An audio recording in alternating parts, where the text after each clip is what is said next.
Hello! This video has been created to take you through my journey at UIDI in designing the new Aadhaar app. When I first entered UIDI, the organization, I was told specifically that we weren't going to simply be designing screens. I was told that we would be responsible for how 1.4 billion people might experience their identity. This was a scale that I hadn't previously worked on. And so, with this, we began. We got to know that CRED, a pretty cool company, was outsourced to give the initial visual to the vision UIDI had. They worked on a couple of things, from onboarding to the homepage to even the facial authorization screens, which was a critical aspect of the app, and a couple of intermediate screens. One of the issues CRED struggled with at the time was time constraints. They did not have a lot of time to gather deep insights. Also, they had limited inside view of the technical capabilities of the development team at hand. Yes, they did make really nice, visually appealing designs, which you'll see served as a really good foundation for where we began. But given the limited understanding of how people are from different backgrounds, their designs really needed some changes. One of the first things that we did to their existing design was to break it down into components. We did this so we could understand what goes where, what would be removed, and whether something belonged or not. And this was a critical aspect of how we were going forward.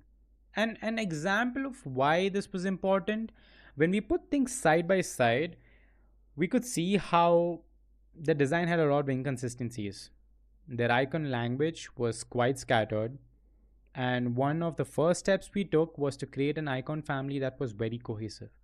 Not only that, but from scattered icons, buttons, cards, we went towards building a comprehensive system language.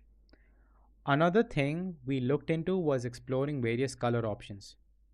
India is a diverse country. You have a lot of people that identify with certain colors.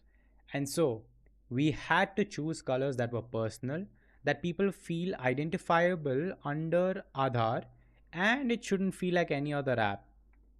So, from the original CRED design, we washed down the base hue by 50%. A couple of benefits for doing such a small change. It was easier on the eyes for prolonged, less tech savvy users, but also the app that we are making isn't designed to feel premium or dark.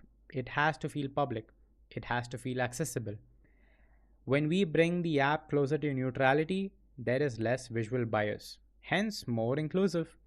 It also allows for future states such as dark mode more easily and more distinctively for accessibility reasons. But this is where CRED's role ended. From here, we had a couple of new requirements that came in. One of the first requirements was multiple profiles and no hamburger menu. Let me tell you what that is. So, CRED worked with hamburger menu, the thing on the left. Yes. Well, yeah, when you tap on it, you had a bunch of options and you could go back. Now, the problem with such a layout is that a new requirement comes in. What do you do? Add it to the hamburger menu? Not feasible. To have more and more options just cluttering the interface, and we would want critical functionality to be visible on the home screen and not locked away in a hamburger menu. One example of such a new requirement was multiple profiles. For context, India is a country where a lot of families register their identification to a single primary phone number. For example, their fathers. This is where we would have a lot of people in the family utilize the same phone. The app should still be applicable, hence the need. We had a couple of iterations, a panel that opens on the left side, a couple of interesting UI decisions, ideations, even one where we had a toggle between me and family so you could see whether you're operating from a family account or not. But this was not applicable because there would be no such thing as a primary user. Each user is as important as any other. So when we started looking into grouping of icons, of profiles, different sections, we started to go into a very modular approach. We would have different modules, different sections for various areas, and in a very intuitive way, not have things locked away or out of reach.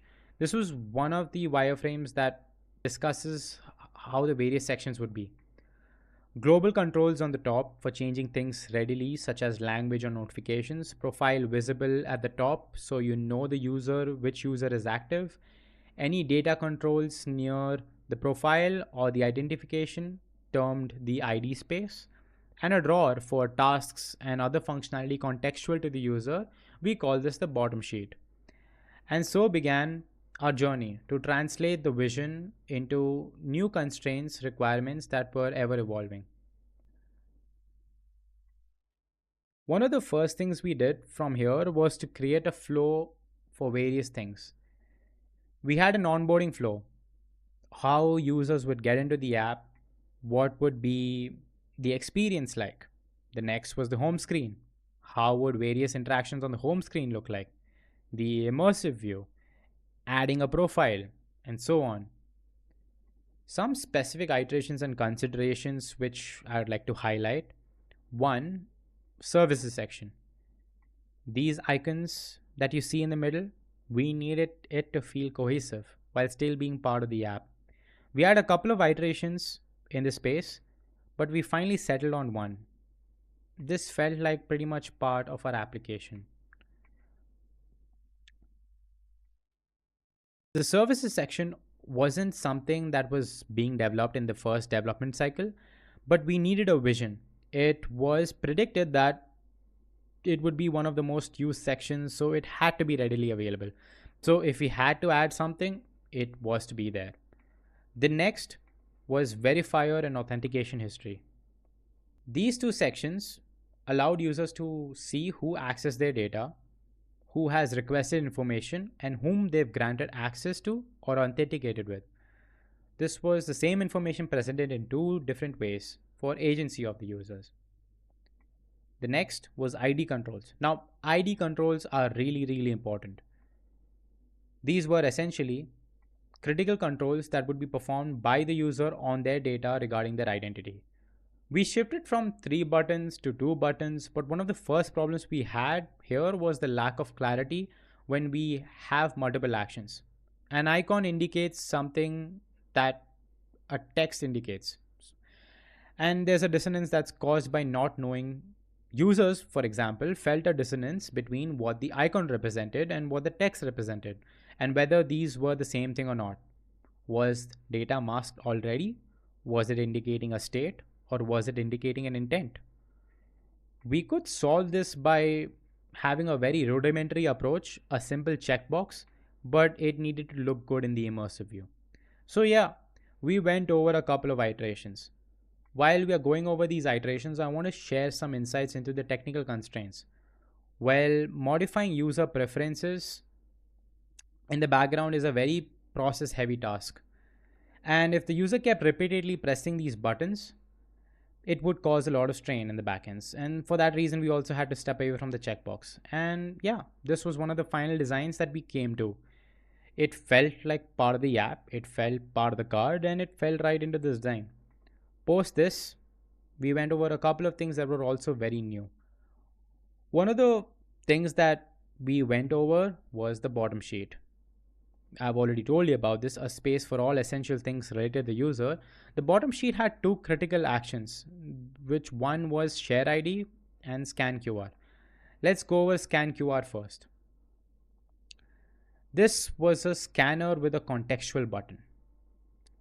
We have a lot of uses of Aadhaar. It's not just identity. Let's go over a couple of use cases. If we have a certified Aadhaar QR code of another user, we can scan and wait, and we know that the ID shown is a valid ID. If you're scanning a QR code meant for clocking in and out of a government work environment, and then you scan it and you wait, do your facial authentication, and you are authenticated, and then you're authorized. If a QR that you're scanning is requesting certain details, let's say an airport, and you scan it, you get a list of clear information as to what is being requested. You can approve it, reject it, and if you click approve, authenticate via your biometric, you can authorize it as complete, and you're done. One reason why we have a button here on the success screen is for the mere behavioral fact that in India, A lot of verifiable tokens are shown as proof. When it comes to payment, we have a lot of multimodal outputs, but people still show their screens, and we are designing with the same behavior in mind. Coming to share ID, it is to selectively disclose what information you would want to share. Let's say photo, name, date of birth, address. And yeah, you get a preview of the ID that is being shared. You can download it or share it. And when you click on share, you get a bunch of options that are system controls and your ID is automatically shared. Once we did this, we put our critical screens on A3 sheets to audit so we could share or discuss with developers and actually evaluate what is important, what is missing, what has changed. A few more screens that we made post the first release of the cycle after for the next scope, a forgot pin flow